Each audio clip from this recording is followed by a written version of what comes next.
trap me, shoot me down, help me, hear me cry out loud. So I'm Ben, one of the strategy leads at Animal Rising, or AR, probably best known recently for delaying the Grand National. So to be crystal clear, AR's mission is a plant-based food system alongside a mass rewilding program as the key solution to the climate crisis and the best way we can help out the billions of sentient animals we share the planet with. Yes! So we're all here because we want nature restored, but and it's really great to hear everyone come up and talk about hedgehogs, nightingales, butterflies, and oil. But the elephant in the room is, of course, animal farming. Yes. And frankly, I do find it bizarre that I've not barely heard a whisper of the real issue. And the issue is land use. And the problem is we're using almost all of the land on the planet and the UK for animal farming. It's quite simple. So, for example, 16% of the UK is used for sheep farming. We get 1% of the calories from sheep. Oxford Uni said if we got rid of animal farming, we'd only use 25% of the land we use globally. It's really a pretty black and white issue. And if there ever was a silver bullet, this is it. And no new inventions required. We could get on with the job now.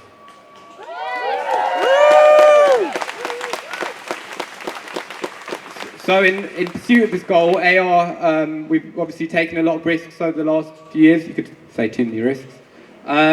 So blocked McDonald's, the dairy industry, the Grand National, and we've actually had about 500 arrests in the last year or so.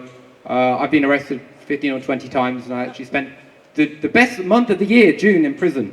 And you know, you can ask, well, it depends what day you ask. Has it been worth it?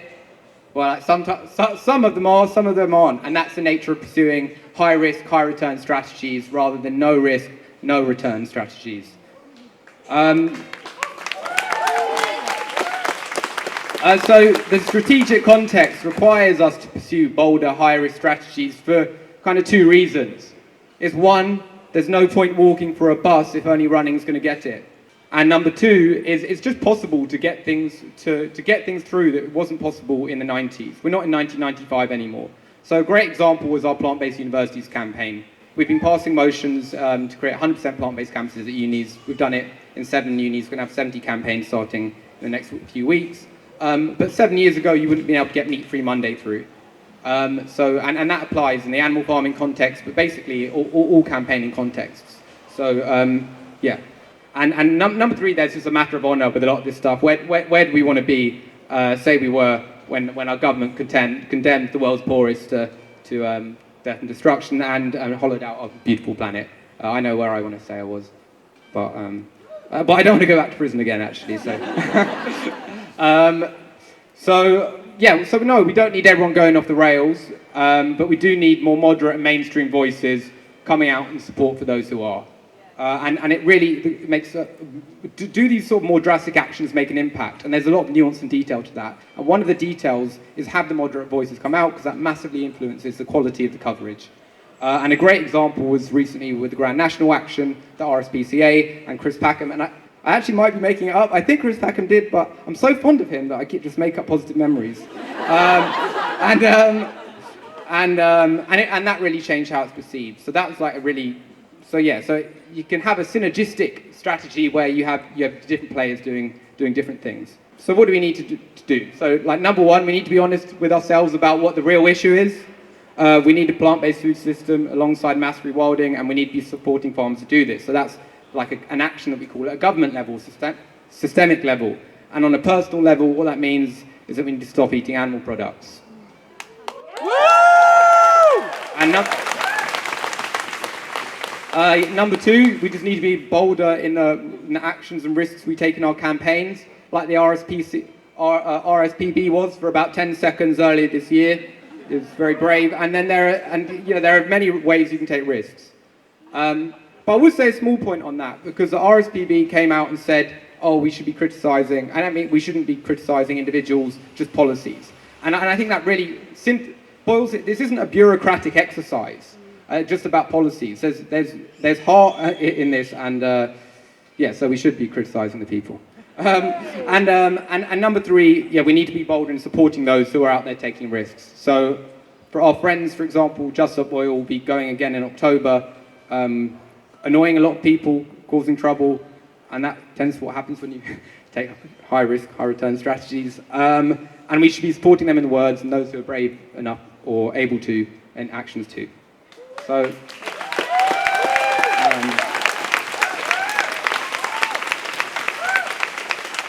cool. So I hope I've got the tone right, and yeah, and hope we can start all being a bit bolder as the times demand. Thank you. I was pregnant with my first son when we started work on the first ever State of Nature report. He's now 10. We were watching the Channel 4 coverage last night. I don't normally let him watch things like that, but he was helping me make my placard. You still can't hear me? Turn the music off! And he said to me last night, is it really true that nature's going to disappear in my lifetime? And after a bit of a wobbly lip moment, I said no. No, because we know the solutions, we're putting them into practice, but we need to do it at a much faster scale.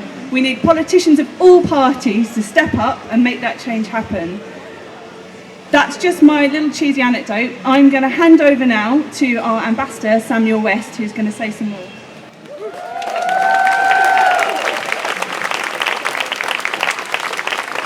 Hello? Can you hear me at the back? Good, because this is important. You can't see me. I'm very small. Samuel West, actor, RSPB ambassador, member of London and Norfolk Wildlife Trust, hello, and the WWT, hello. I play Siegfried Farnan in the new All Creatures Great and Small. And I'm here because I was thinking, what would Siegfried do? You know, the first James Herriot book is called If Only They Could Talk. Nature doesn't have a voice to speak up for itself. It needs us to speak up for it when it is suffering. And it is suffering. The state of nature, in one word, according to this report, is terrible. We are now on course to become one of the most nature-depleted countries on the planet. Historically, the UK has been one of the best monitored and best defended environmentally. We can and we should be proud of that. But that means that because it's so well monitored, we have to sit up and take notice when the reports come through. 1 in 6 British species are now in danger of extinction. Nearly 1 in 2, nearly half of our British birds are in danger of extinction. The government has biodiversity targets, and it's on target to miss all of them. The good news is that when we apply ourselves and invest in the recovery with skill and application, it works. But that needs the government to care about the state of nature. And right now, it just seems that they don't. The state of our rivers, the release of sewage on our beaches, ignoring nutrient neutrality for new builds, the licensing of new oil rigs like Rosebank, of bee-killing insecticides like neonicotinoids. You know, bees aren't just nice on a sunny afternoon soundtrack. They're an essential part of the fertilisation of our food crops. The government show again and again that they have a short-term view of these problems. They seem at the moment, this week in particular, to want to declare an anti-nature culture war. They frame net zero as a problem with the cost of living. And there is a problem with the cost of living, but the fact is, climate collapse is going to be a hell of a lot more costly.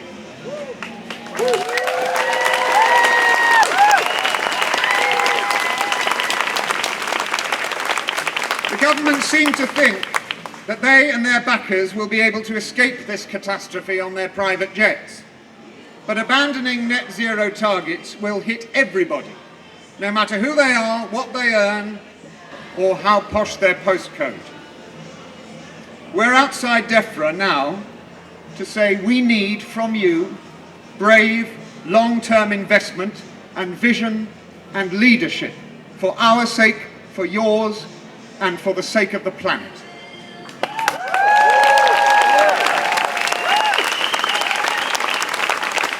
I'm going to leave you with my favourite ever cartoon.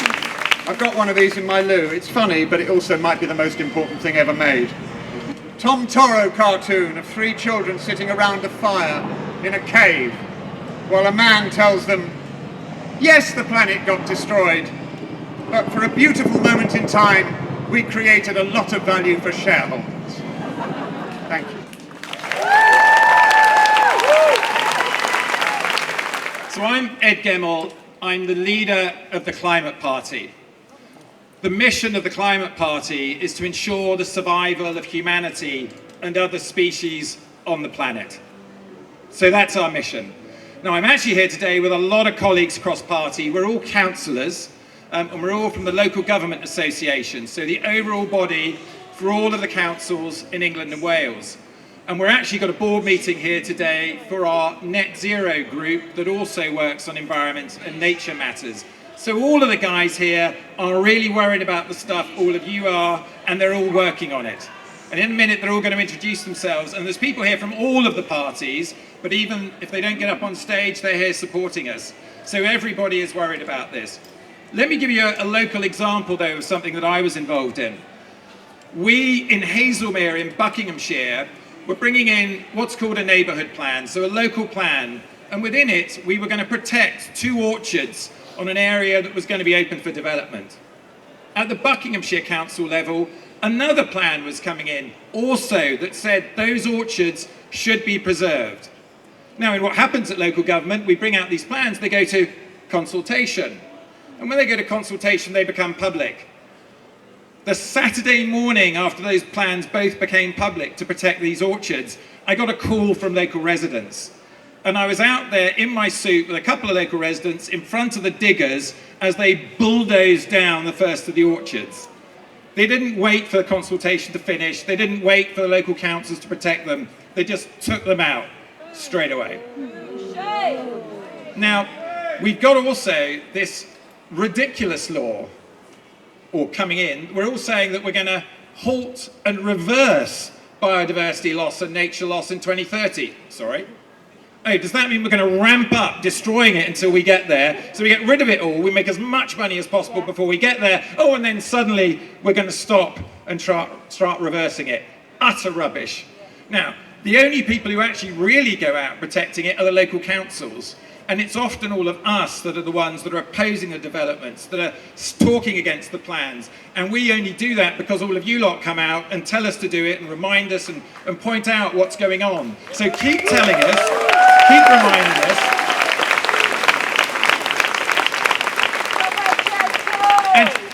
And in Buckinghamshire, absolutely, I'm absolutely against HS2. I'm sorry, there may be others who think it, but I'm completely against it.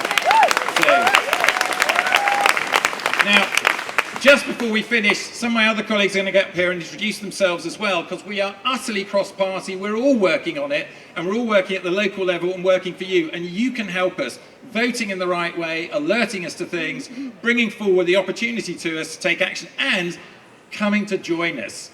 There are, at the moment, 3,000 parish councils around the country that don't have enough councillors. And in many cases, those are planning consultees who can take action on some of these developments, and you could be involved. So get involved now and try and take action. Anyway, so I'm Ed Gemmell, I'm the leader of the Climate Party, and I'm a Buckinghamshire councillor. And when I was elected, I was independent. Clearly, I'm now Climate Party, and now some of my colleagues.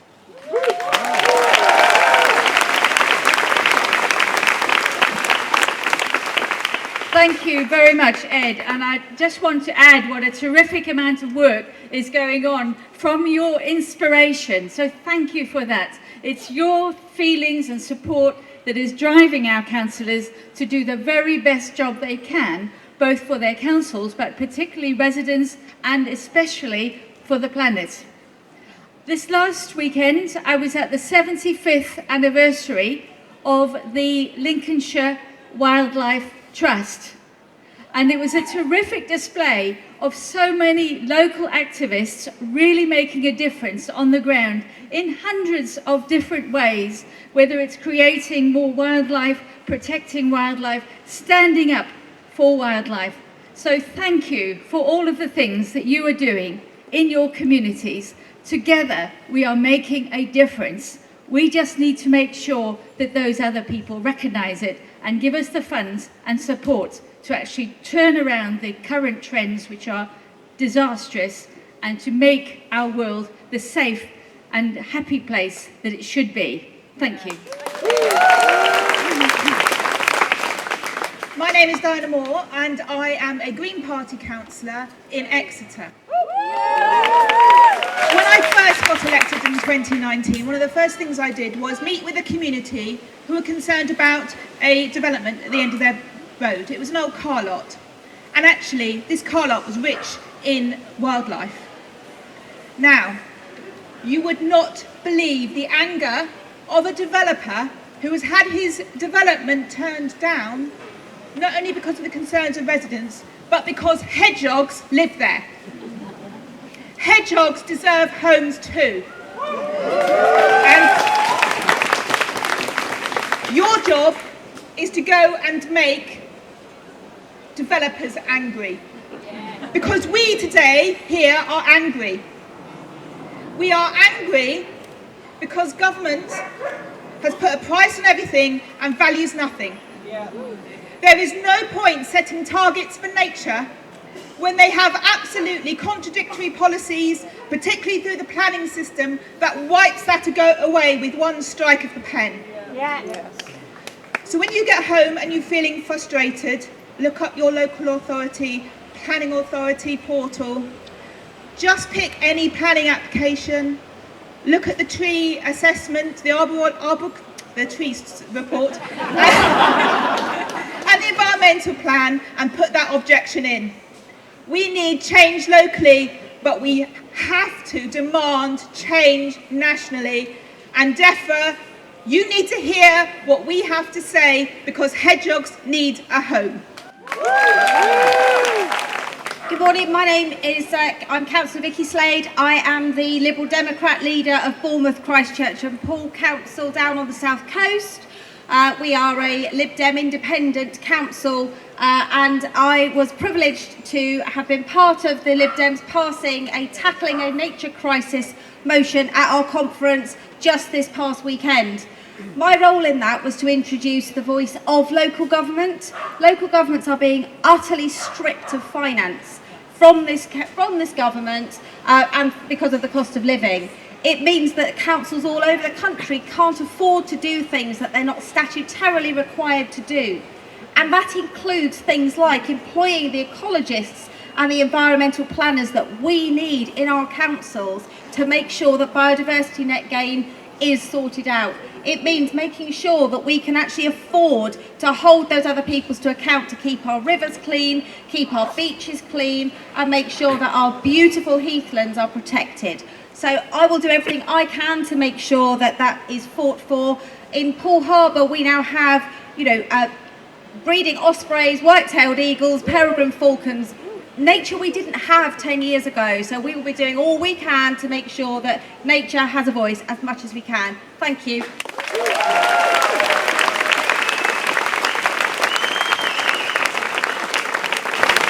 Topping, leader of East Suffolk Council, Green Party. Therese Coffey, sort out storm overflows.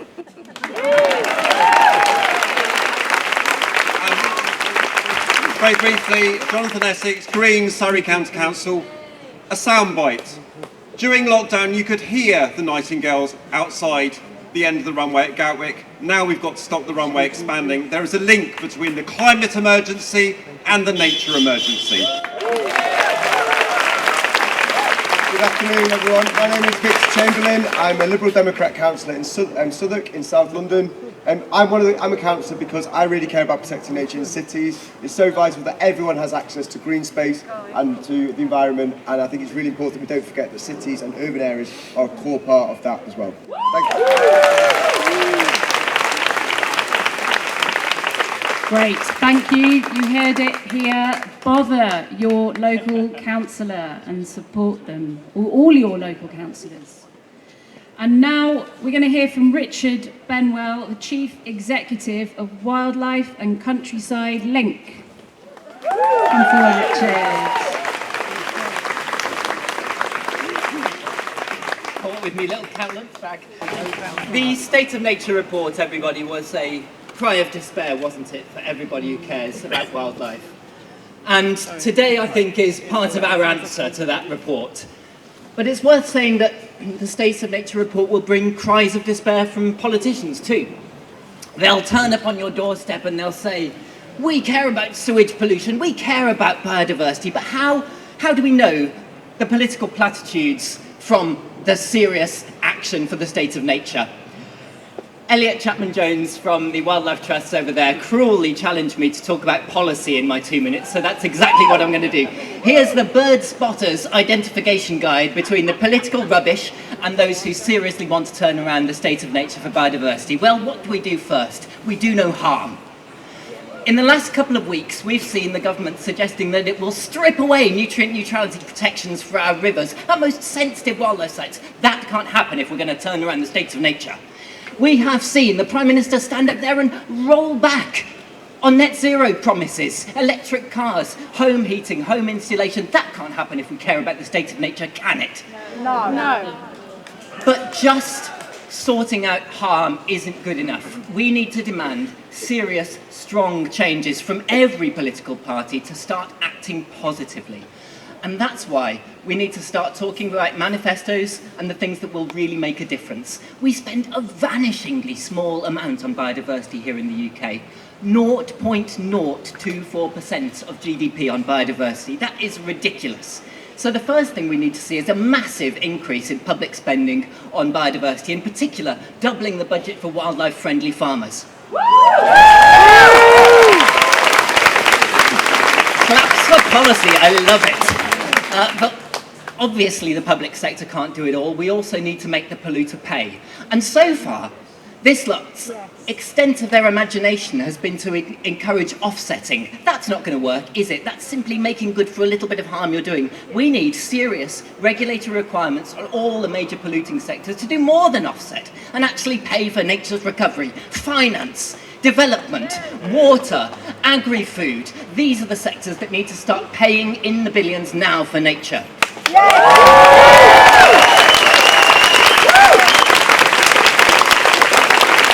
And I'll give you just a couple more. The government did a great thing in promising to protect 30% of land and sea for nature by 2030. Great plan. We're on 3% on the land at the moment and 8% at sea. So we need to get serious about protecting more places for nature and improving the condition of those who are already there. We need to help the millions of people who want to be part of the chance to restore nature to get those green jobs that currently don't exist. So we need government to back a national nature service to help more people be part of the answer. And one more. I promise, just one more. This is a social justice issue as much as it's an issue about our hearts and about the wildlife we care about. 40,000 people die prematurely from air pollution every year here in the UK. Not a single river is in good condition, and 1 in 3 of us don't have access to healthy green space within 15 minutes walk of home. That is a social injustice that we need to turn around. So we need an Environmental Rights Act to give everyone the legal right to a healthy natural environment.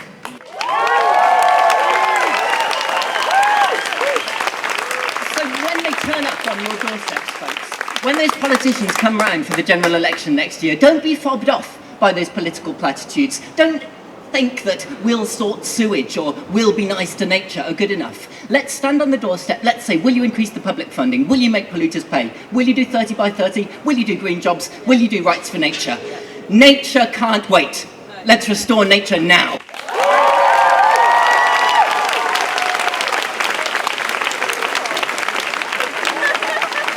Thank you, Richard. 1.2 billion. 1.2 billion. No, that's not the amount of times that this government has broken commitments to the environment. It's the number of living, feeling animals that are slaughtered in the UK each year. Farmed animals, yeah, absolutely. 1.2 billion. It's a hard number to get your head around. I think when we think about farming in this country, we still imagine green rolling hills, small numbers of animals grazing on the abundant natural countryside. But as the damning State of Nature report shows, our natural countryside is dying. And so too this traditional image of animal agriculture. Friends, this correlation is not a coincidence. Roughly 4 of every 5 farmed animals in this country are reared and slaughtered in monstrous mechanized factory farms. These factories pollute our land, our rivers, our air, they contribute to our carbon emissions, and they cause suffering for billions of sentient beings. Mother pigs kept in crates so small that they can't turn around. Chickens bred to grow so unnaturally fast that they can't support their own body weight. Farmed fish kept in such filthy, cramped conditions that they are at risk of literally being eaten alive by carnivorous sea lice. These things aren't happening out there. They're not happening in the US and China. They're happening here in Britain every day on our very doorstep. If we appreciate the environment and we love our animals, then we have to stop poisoning them both by continuing with a broken industrial agriculture system.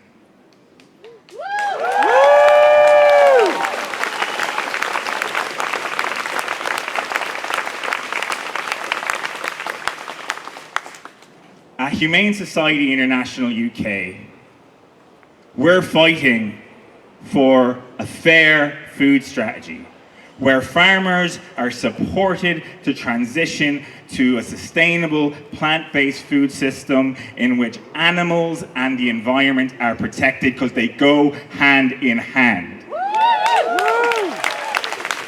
I want to urge the government, the public, and everyone here today to remember that animals matter. They matter to our countryside, they matter to the climate, they matter to our health, to the economy, to the environment, to any chance we have of creating a fair, safe, and sustainable future. And above all else, animals matter as sentient individuals. People, let's protect animals and say it with me. Let's restore nature now. Thank you.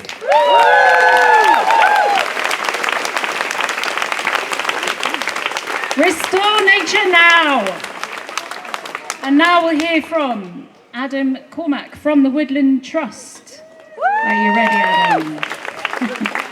Sorry, I've slightly sprung that on you, haven't I? Oh, no, that's all right.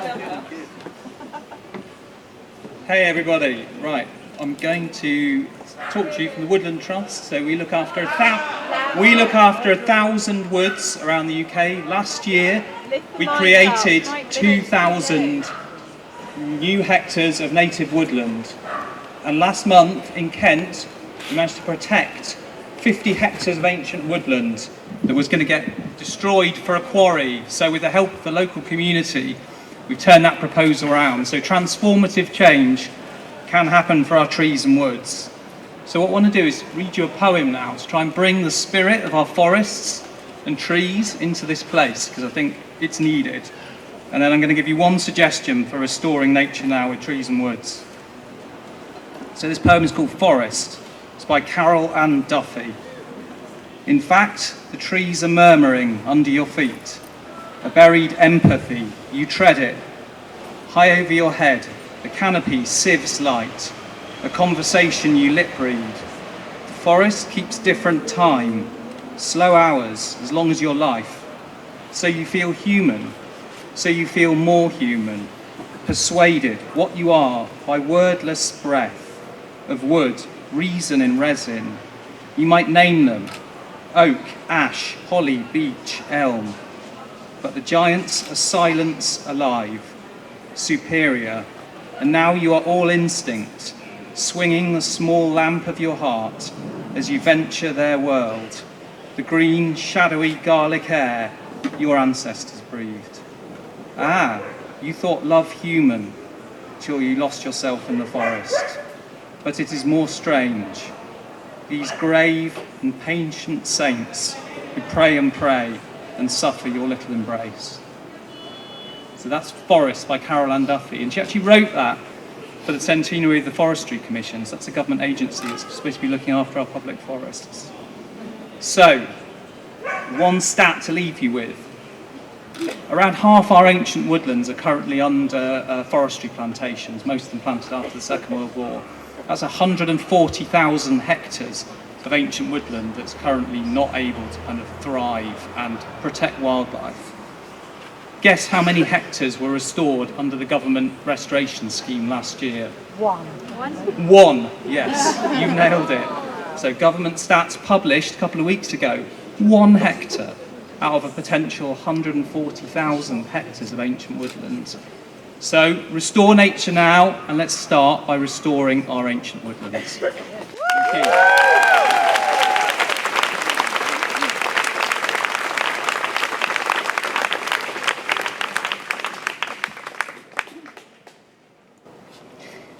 Next up, Connor Shaw from the Test Valley Green Party. Please give Connor a welcome.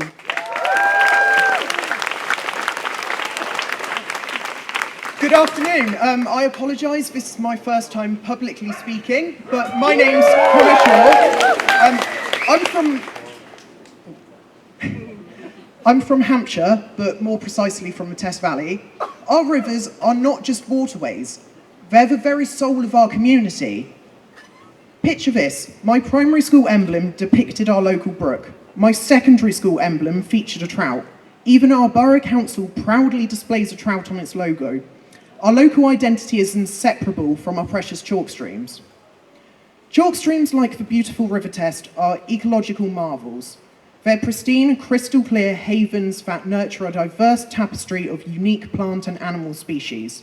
Amazingly, 85% of these rare wonders can be found right here in southern England. These ecosystems are crucial for biodiversity, offering a sanctuary for endangered fish, invertebrates, and other precious wildlife. But today, my friends, we stand at a dangerous crossroads. Government inaction has endangered our precious chalk streams. Whether it's the unregulated dumping of sewage, the unchecked flow of industrial and agricultural runoff, or just plain mismanagement. Isn't it shocking that a developed country like ours still allows the dumping of raw sewage into seas and rivers? Surely there are better solutions. Thank you. There are better solutions, but the foreign shareholders of water companies wouldn't benefit from them. This crisis is the product of 40 years of unchecked deregulation and privatisation. It's time to admit that privatisation has failed. Neoliberalism has failed. The UK government has failed. The only thing that's full of more crap than our rivers is this Tory government.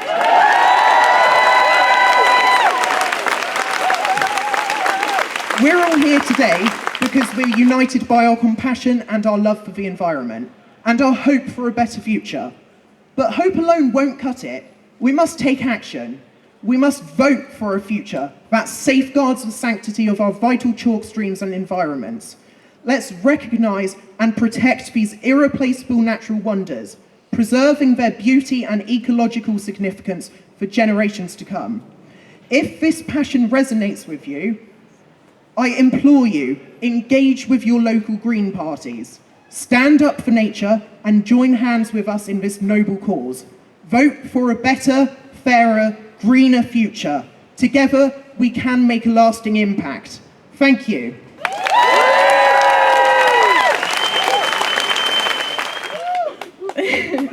There are things you'll already be familiar with. Over half our land here, about 85% of our farmland, is used to produce animal products. So the 76% of farmland that could be freed up for rewilding, the key solution to all our problems here today, instead hold all the things we know to be bad. Monocultures, GMOs, that whole list of EU-banned pesticides and polluting fertilizer. Animal farming is categorically the #1 driver of deforestation, eutrophication, ocean dead zones, and habitat loss, and one of the greatest emitters of greenhouse gases. This is not fringe science. As a pig vet, most of my visits left me tight-chested and red-eyed from all the ammonia, a dangerous air pollutant. About 145 million tonnes of livestock waste is produced each year in the UK and spread on land. So what's in it, other than the obvious? Pig buildings are washed down with detergent and disinfectant chemicals. In order to keep them alive and productive, pigs are pumped full of pharmaceuticals, vaccines, hormones, antibiotics, of which 75 to 90% remain unchanged in excreta. So active drugs are ending up in our land and our water, along with resistant pathogens, many zoonotic and harmful to wildlife. What else? Toxic flybait, acids, maybe a few dead rodents. It's no coincidence that the group showing the steepest decline in abundance in this report today are farmland birds. Wildlife are being shot, trapped and poisoned indiscriminately on farms. What else might be sliding down those slats on a pig farm? Rotting bits of pig that might have evaded the dead bin. Over 50,000 pigs die each week in the UK on farms, not the ones that are slaughtered, on farms. One species alone. What happens to all those bodies? They're incinerated or rendered, collected by the knacker lorry. Lorries, in and out, all day, every day, all over the country. I could easily clock 40,000 miles in my diesel vehicle as one vet. Add to that the fossil fuels required for transporting animals, feed, running industrial slaughterhouses, cold storage, manufacture of fertilizers, pharmaceuticals, machinery, firearms, and imports. The energy required is phenomenal.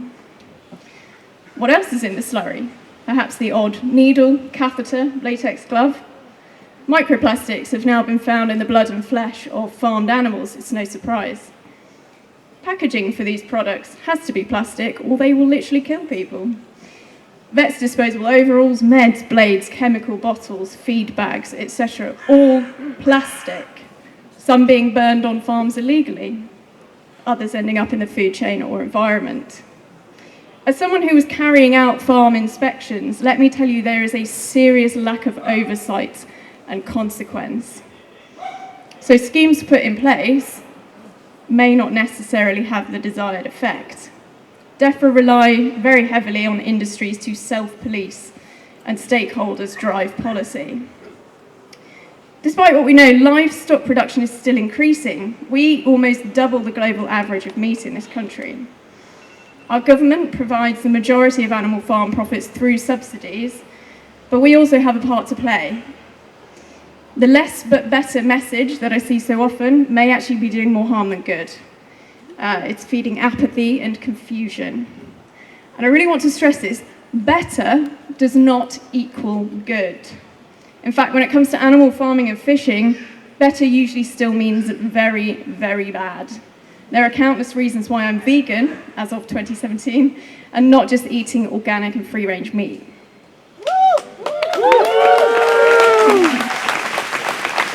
Free-range animals, for one, require more land. We've heard a lot about land today. Regenerative farming, a buzzword. In a capacity that would actually allow natural ecosystems to flourish would probably provide us about one steak each a year. A review of 100 plus studies found that when livestock are removed from land, the abundance and diversity of almost all groups of wild animals increases. And what about local animal products? For pasture-fed ruminant meat, transport accounts for only 0.5 to 2% of emissions. Nearly there. So my point is, animal products are not sustainable. Get behind this like your life depends on it, because it actually does. We must help our food producers, our farmers, by being honest about the future that we face, supporting them to transition rather than marching them blindfolded into the path of the oncoming train that is ecological collapse. Chris Packham, dear Chris, wherever he is, just asked the question, is it time to break the law to save our planet? And look, if we've reached that point, surely we can accept that we need to simply change what we eat. Even if every other problem was solved overnight, our food system would still shoot us way beyond the critical 2 degrees warming. NGOs, I want to thank you all for being here. My message to you is this. Waiting for policy change on this will be decades too late. Urgent and drastic food system change is required. Please do not skirt around it. Have courage to go against the status quo, and please never apologise for an accurate tweet.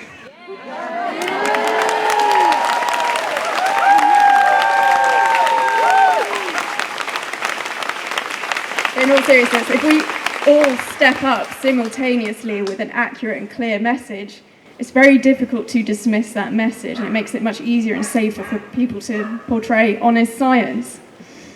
And what I really want to get across is that it's impossible to save nature without addressing animal farming, and there really mustn't be a fishing sector.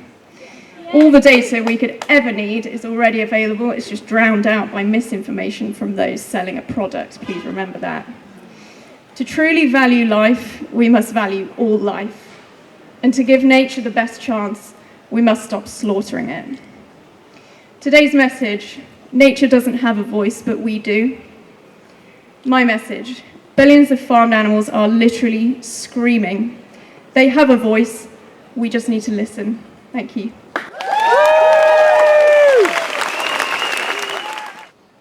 Cruel sports do not mean conservation. We have to change that paradigm. 24 bills went through Parliament. 22 have now had royal assent. 1 has a date and 1 has nothing. And that bill that is going nowhere at the moment is the bill to ban trophy hunting imports.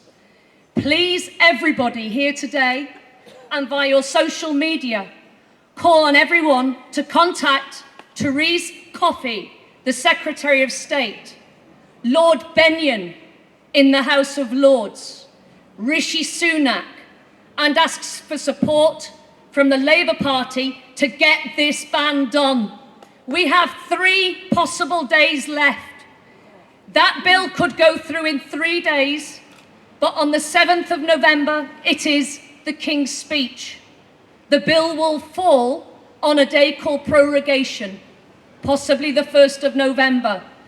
You here today can all help save that bill, and I beg you to do that for the campaign, for wildlife, to change the paradigm that cruel sports mean conservation. It does not. We have to change that. And I'd also like you to do it for Eduardo, who it's been his work for the last 5 years. He couldn't be here today. I wish he was. Please, for Eduardo and for animals, right, change it. Cruel sports are not conservation. Thank you. It's no longer safe to swim in many of our rivers. Whilst the French put £1.4 billion into cleaning up the Seine to host the wild swimming events, open water swimming events in the Olympics, what do? 57 swimmers get sick off the coast of Sunderland when we were holding the World Triathletes events just a few weeks ago. As we've heard already, our state of nature is about as low as it can go, and it's getting worse, not better. So I join the RSPB and I say, government, no more lies. I am very proud of what the NGO sector is now beginning to do. We're seeing Craig Bennett from the Wildlife Trust and others, obviously the wonderful Chris Packham. We're all standing up now to call out these people. And I say to you, all of you here, we take this to the ballot box. That's how serious it is. So we, River Action, and our 70 partners representing many people here, including the wonderful Henley Mermaids, the Windrush Against Sewage Pollution Group, and many others, we are getting together to help communities to recognise that everything in our economy, everything in our lives depends upon nature. Without hedgerows and rivers, we have no insects. Without insects, we have no pollination and therefore no food. Without healthy rivers, we have no water, and our entire economy is based upon fresh water. So, we also have a very strong message to send to the government, which involves the law. On the 12th of October, we're in the High Court in Bristol, because we are suing the Environment Agency for allowing farmers to kill our rivers. So I'll end my little rant with a little message, and that message is to the government, to water companies and to big agribusiness. It's time to pull your fingers out of your asses and fix your leaky assets. Thank you. I'm a PhD student in air quality at Imperial College. I'm just coming to the end. I'll finish in January if anyone wants to give me a job. I'm a member of Scientists for Extinction Rebellion. We're dressed in these white lab coats. If anyone wants to come and chat to us about how to get involved with direct action, then please do. Why did we use canaries in coal mines? They were used as an early warning sign because for toxic gases. They had smaller lungs and they died before we did. But in the modern day, bird, bat, insect and plant species everywhere play the role of mine canaries globally. But our governments are more attracted to power and GDP. They don't care about nature when nature doesn't have a value that they can put in their books. We know air pollution is bad for human health. Indeed, it's the greatest environmental risk to health. But a broad consensus on the impacts of air pollution on wildlife is lacking. We do know, however, that air pollution reduces bird fitness by 82% in over 200 studies. This includes causing DNA damage, reducing offspring number, negatively affecting foraging behaviour, plumage coloration, reducing body size, and overall survival. So what are these 5 major air pollutants? Firstly, nitrogen dioxide that comes out of car exhausts is the highest in cities and causes inflammation of the lungs in birds and mammals. Ozone, produced from nitrogen dioxide, reduces the flowering of plants and slows growth rate. Sulfur dioxide from burning of fossil fuels disrupts photosynthesis of plants and lichens and decalcifies snail shells, which thins bird eggshells. PM 2.5, which is particulate matter, that comes from smoke, tyres, burning of wood, and mostly from animal farming. They inflame lungs of birds and mammals, leading to organ failure. Lastly, heavy metals from industry and mining. It affects the brains and reduces reproductivity of birds and mammals. The number of studies on bird health from air pollution has increased over the past 5 years, but it's mainly concentrated in Europe. Only 5% of studies were based in the southern hemisphere, highlighting the imbalance of funding and focus in science. Bees and butterflies are confused by air pollution, making them less able to seek out the crops that both humans and insects depend upon. Pollinating insects reduce their flower visits by up to 90% in areas polluted by nitrogen dioxide and ozone. Increasing wildfires affects bats' roosting habitats and insect diet, resulting in less flight activity. Plants are affected by ground level ozone and nitrogen dioxide and sulfur dioxide. By inhibiting photosynthesis, leaves and needles discolor. They become more susceptible to insect attack. And as we know from Dutch elm disease, reducing plants' defenses against insects can be disastrous. Nitrogen in air acts as a fertilizer, making conditions too rich for some wild fungi and plants. That's why when you're driving, if you are driving or cycling, down these road verges, you'll see nitrogen-tolerant species such as the common orange lichen, the nettles and the hemlock on these road verges, rather than bird's foot, trefoil, harebells or orchids, which are most sensitive.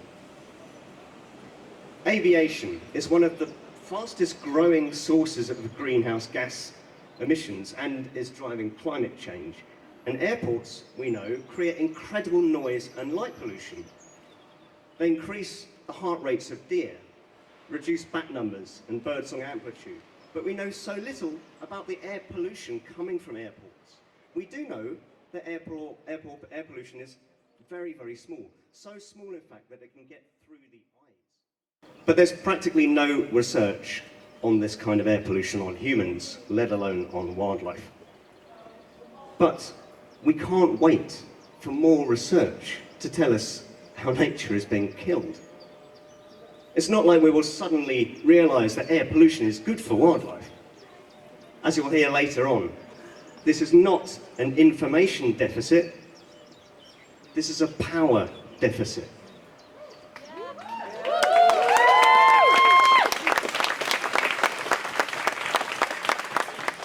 Our efforts need to go towards stopping the harm. But how do we do this? We stop burning fossil fuels. For example, the suicide project of Rosebank. We massively scaled down animal agriculture. To give you an idea, combined land use of the UK's beef and lamb consumption is larger than the UK itself. We adopt plant-based diets. We burn urban wood burning. We increase cheap public transport nationwide. We scale down airports. We stop flying. We reduce flying drastically. We reduce mining, and we rewild like hell.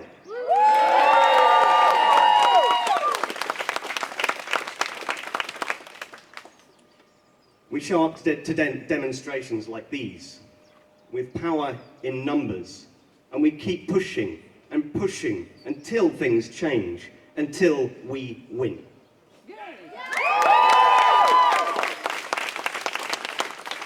We know air pollution kills people, but it's time we think about how air pollution kills the rest of nature as well. Thank you. There is one species above and beyond all other which we are losing at a faster rate than anything else, because it's being very deliberately slaughtered by DEFRA under licence across England. In the last 10 years, we have lost half of our badgers. I'll repeat that. We have lost half of our badgers, not accidentally, not carelessly, not because they have suffered through climate change, although that is coming, not because they have suffered through land use changes, though that has some marginal effect, but because they're being shot at point blank range in cage traps, or they're being shot at a distance while they run for their lives in the dark. We used to call it free shooting when we came up with the pilot. NFU didn't like that, so we called it controlled shooting, because that sounds so much better, doesn't it? But anyway, an awful lot of those badgers don't get followed up, so we don't know how long they die in agony of their injuries. Half our badgers are being shot. You do not rebuild or restore nature by slaughtering it, particularly under the pretext of disease control in cattle. 94% of all bovine TB cases arise from cattle to cattle infection. This is not debated, this is not contested. This is veterinary records, this is AFA's records. There are signs of hope. It's called Wales and Scotland, where no intensive culling is carried out, and yet, lo and behold, in Wales, they have a better record of addressing bovine TB in cattle because they address the issue of disease within cattle. You'll hear an awful lot of bullshit, pardon my French, Peter. You hear an awful lot of nonsense from DEFRA politicians and DEFRA press office about eradicating bovine TB.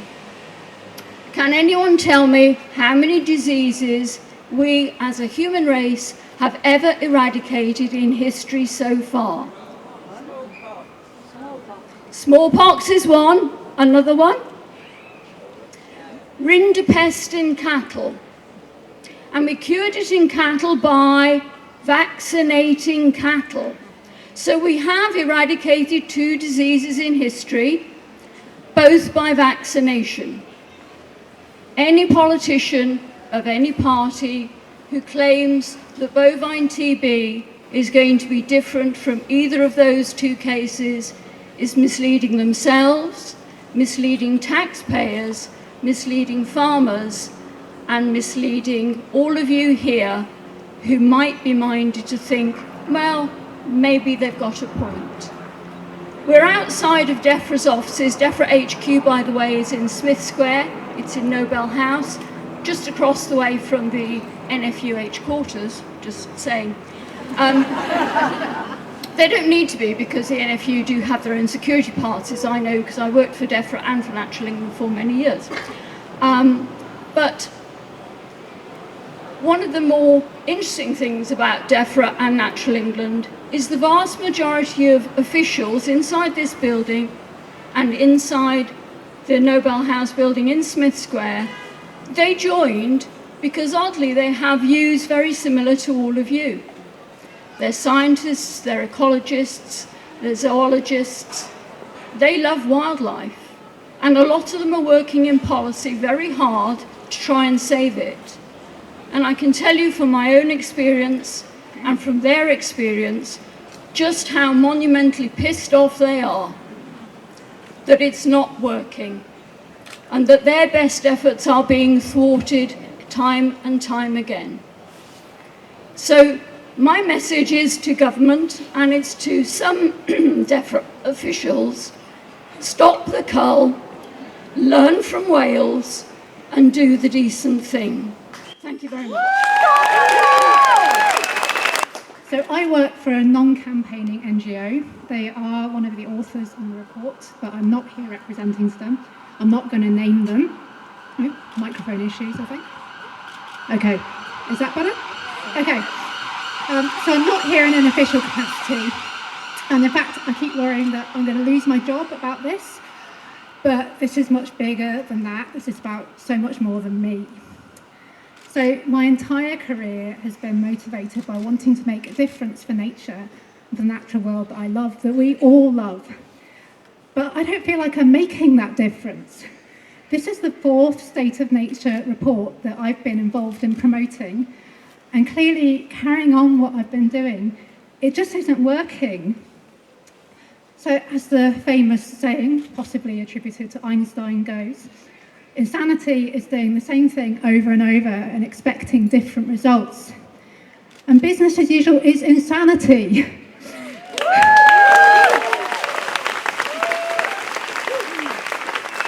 It's driving me insane, and I know I'm not the only one. I can feel it here. It feels like Groundhog Day, but it's worse than that, because if only things were still only as bad as they were in 2013, when the first report was published. Unfortunately, as we all know, it's getting worse, and time is running out to fix it. So here I am, because the scientific evidence and my conscience is kicking me out of my comfort zone and telling me that I need to change. But small change in me clearly isn't enough. The State of Nature report is crystal clear. We need the destruction and depletion of the natural world to change, and we can't do this as individuals. We need political change. We need the people with the power to make the changes. We need our politicians to stop rolling back on their green commitments and to stop using the green agenda to stoke culture wars.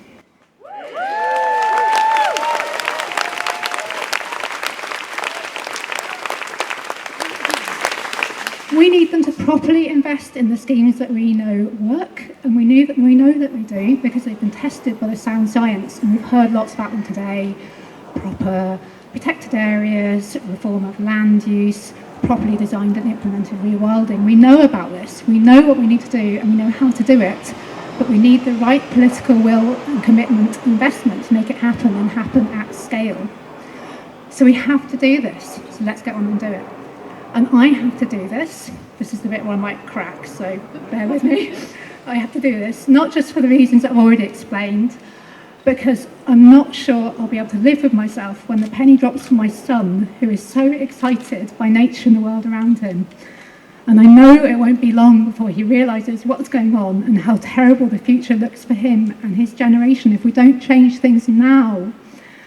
And I need to know that I can look him in the eye and honestly tell him that I tried and that I did my best.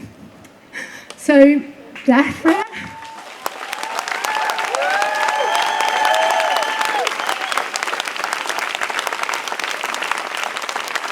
So,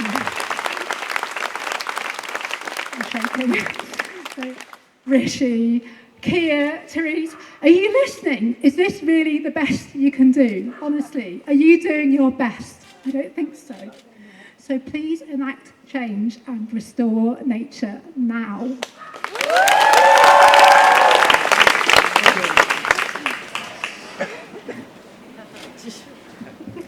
Hi everyone, my name's Leif, I'm a botanist and I'm gonna cry for the next 3 minutes, just gonna warn you now. I'm stood here today on behalf of our wild plants.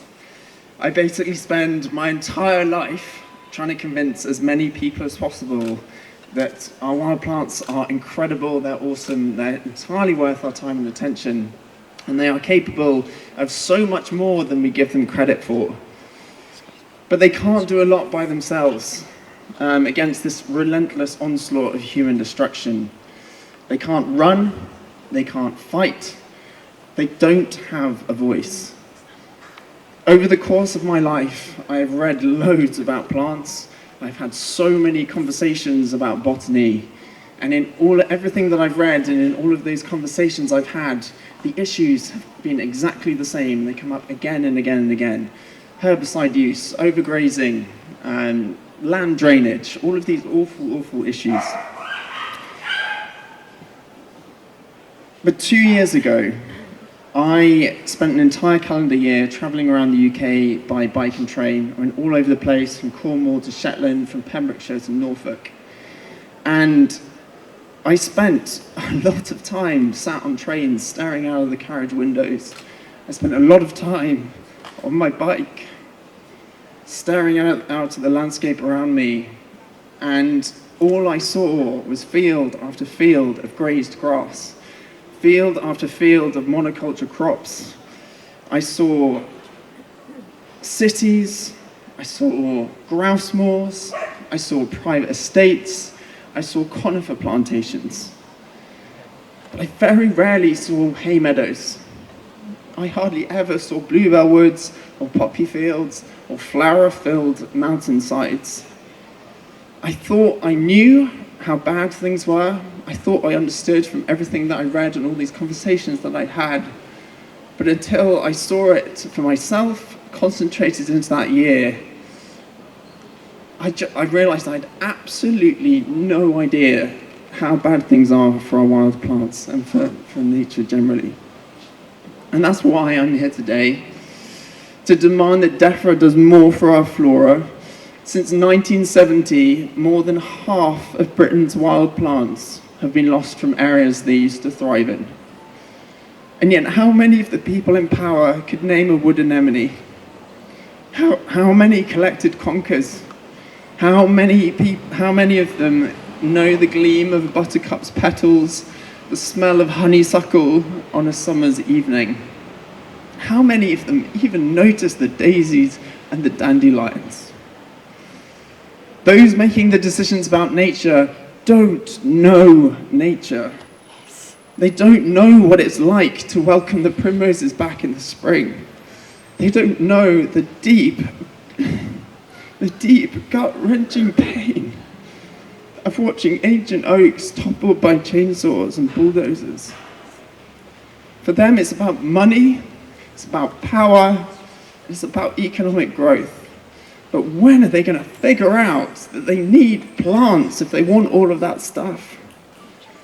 So I'm here representing the stitchworts and the gentians, the cowslips and the bluebells. I'm speaking on behalf of the alpine forget-me-not at the top of Ben Lawes. I'm speaking on behalf of the crested cowie on the road verges of East Anglia. Our wild plants do not have a voice, so they desperately need ours. So let's give it to them. Thank you. I think, if he's here, I think we should hear from Chris Packham now. Please welcome Chris.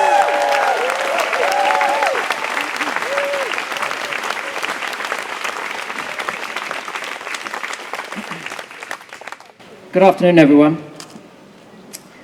A vote of thanks. I'll go round. Firstly, can I ask you to thank with vigour and enthusiasm the Metropolitan Police who've looked after us today. Thank you very much. Also looking after us today, the XR stewards who've given up their time.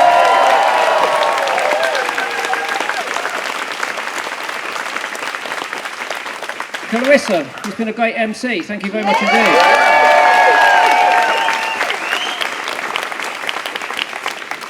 This event was organised by essentially 3 people. One of them can't be with us today. He's a remarkable young man.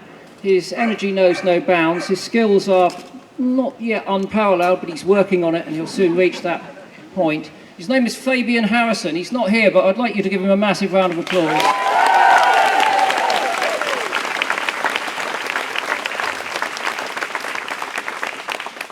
Emma Smart is not wearing a cheap tacky crown, a tight-fitting bodice and a cape, but she is Wonder Woman. Emma Smart, come on,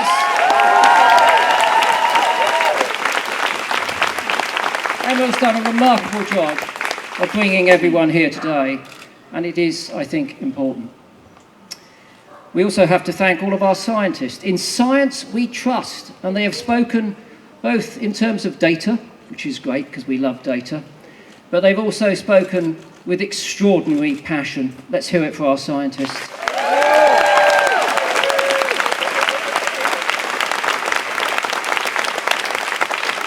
We've had poetry. Poetry was good. We've had an artist. A gentleman was sat at the back earlier with his easel, painting each and every one of you. I hope he hasn't done your likenesses any injustice. But what a thing we've done. We've come together as a community at last, something that we've needed to do for some considerable period of time. So I wonder what has motivated that. At this point, I'd like you to cast your minds back. Think deeply. Well, it may be deep into your past, it may be recent. You don't need to close your eyes unless you need to do so to focus, but try and identify that one formative moment when you essentially had your passion for the natural world lit, when that spark was fuel to ignite your fascination and your curiosity. That moment which has led you to this moment. What was it? Was it a flower on a road verge? Was it the song of a bird you couldn't identify? Was it a tickle of a tadpole on the palm of your hand? Was it the flash of a fox passing your gate? Something, somewhere, has instigated your lifelong desire to look after wildlife. Something fuels you to give up your time, your energy. It's caused you to invest in the development of expertise, whether that's identifying and collecting data or unravelling the science which has gone together to produce the State of Nature report. Something has got you out of bed, probably earlier than many people on most days, to go out into nature, connect with it, and try and make a better world for it. Something intrinsically has made you care, and that's kept you going as it keeps me going. And when I need it, I go back to it. When I'm exhausted, when I'm tired, when I feel downtrodden and beaten, I get 2 poodles and I wander about in a woods. And frankly, that's all I need to get me back on my feet. And I'm sure that many of you do something similar. You get down on your hands and knees and you sniff, or you look, or you listen, or you feel. And that connection keeps you going. But what we've got to admit is that collectively, for all of our energy, all of our passion, all of that fuel, the State of Nature report says that we're not doing enough. But it also says, critically, that we can. That we have the capacity. We've developed the skills, the expertise, the technologies. We have that energy, we've certainly got the passion, that when we focus those endeavours, we can make a difference. We've just not had the capacity to do that broadly enough and rapidly enough. And that's what brings us here. because we're running out of time. Because we've all recognised that caring is not enough. Now we have to act. And many people, as you've heard, and as you probably communicated privately, are here for the first time. I've met quite a few people who've come up and said, I never thought I'd be at something like, I'm 50 years old, someone said to me. And I thought, well, I'm 62, you're lucky. I'm 50 years old and I never thought I'd be on the streets, campaigning, demonstrating. What's brought us here now is the realisation that we have to act now. And it's difficult for some people. It's difficult for some organisations. But for those of you who have taken this first step, let me tell you now that you are activists. You've been scientists. You've been naturalists. You've been entomologists. I could run through all of the ists. But now you're activists. You've taken direct action. Look, you've blocked a street. You've done it without paint, glue or powder. As far as I'm aware, and I sincerely hope, no one's been arrested. Although there was a man over there with a pair of trousers that I thought were an offence earlier. It's not that difficult, is it? It's not that scary. And what I would say to you is, please get used to it. Because I fear that over the coming months and years, we will need to unite in even larger numbers. We are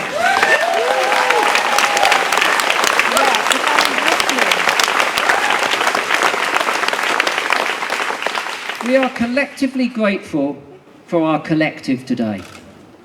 For everyone who's turned out. For all of those organisations that have stood up, got on the train, got on their bikes, got on the tube, and have turned up to be here and represented today. They've taken that bold step, and we thank them for that. We thank them for the fact that we've been able to come together and communicate across such a broad spectrum of that care, concern and need to act. We've heard from people who are concerned about animal welfare, people who are concerned about plants and every other taxa and group. I was even given earlier a fossil. It's a bit too late for the ichthyosaur, I'm afraid. But I really appreciate this. It'll go on the shelf in my office. And it feels good when I rub it on my lips. I'm allowed to do that because I can't sniff goshawks any longer.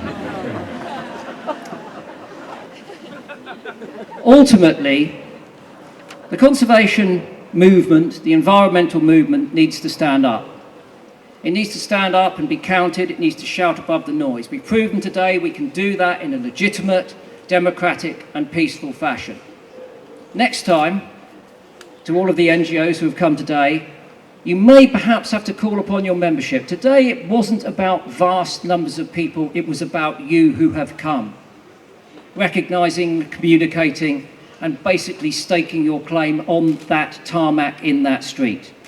But at some stage in the future, we may be calling upon you to mail all of your members, and we may need you to convince them that they need to take that bold step as well.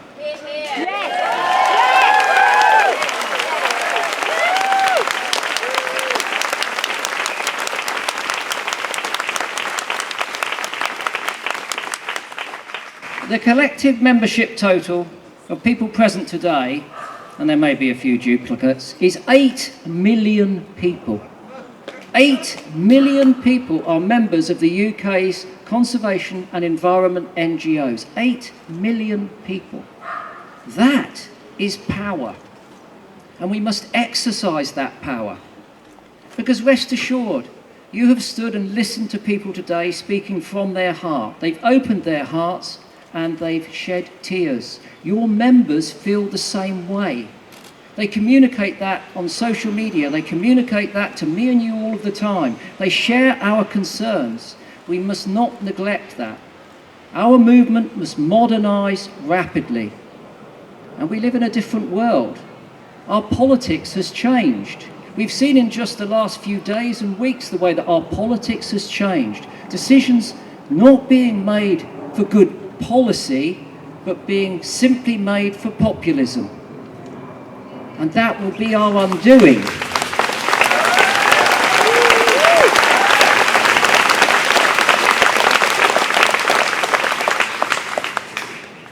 I couldn't stand here if I didn't think that there was some hope. But we've got masses of it. I've been to your reserves. I've met your staff, your volunteers, your members. I've listened to the scientists that work for Natural England, Scottish Natural Heritage, Natural Resources Wales, the statutory bodies, as well as everything else. I know that there are people in here who have got up today because they do want to do a better job for nature. What we need to make sure is that they have the resources to do so. But the report says they've had their budgets cut by up to 50% in recent years, 5% in the last 5 years. These people can't do their jobs because they're not being supported by our politicians. My demand today is to restore nature now. And you can go to restorenaturenow.com where we produce these posters. And what I'm asking for is that all of our principal parties put robust, resilient and realistic policies into their manifestos, which ensure that there are nature-friendly farming, forestry and fishing practices which are mandatory. Mandatory being the key word.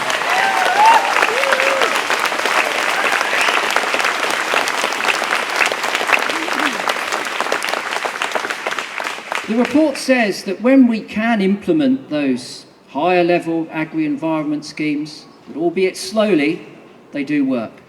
The report says that 71% of our UK surface is covered in farmland, but only 20% of that is in those subsidies which do work, 20%. Is it any wonder why we're failing?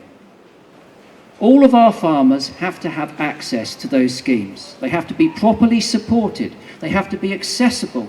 They have to be flexible so that they can implement them in a way that they are able to make those differences. That's a significant change in policy. But ultimately, of course, that requires funding. So we need our government, our Treasury, to make sure that these people have the funding to give those farmers. Ditto forestry, ditto fishing. We can fix it, but as I said, not broadly enough and rapidly enough. The report says we're running out of time. We need our politicians to make that difference. That's why we need mandatory measures for us to vote for. And that's what we should be calling for, I believe.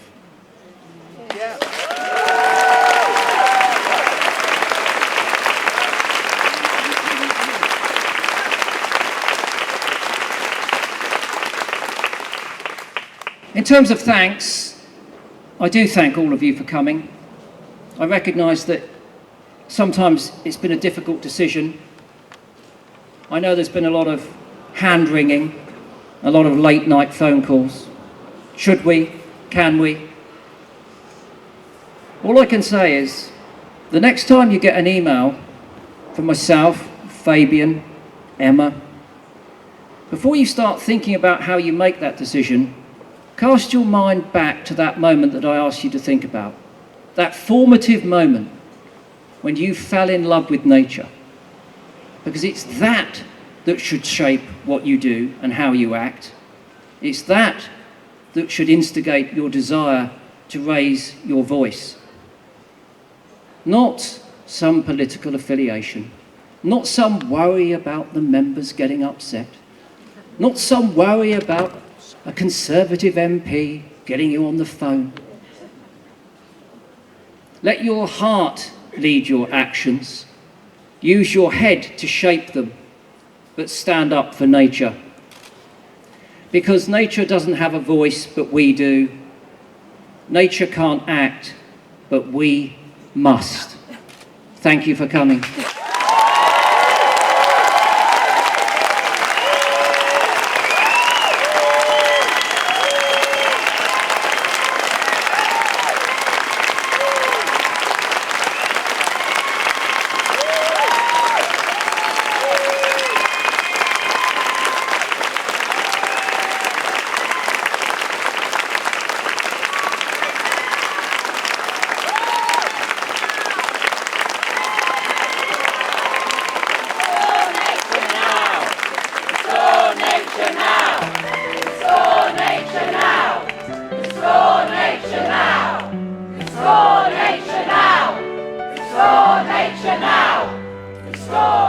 Dance with me, my ghost in grey.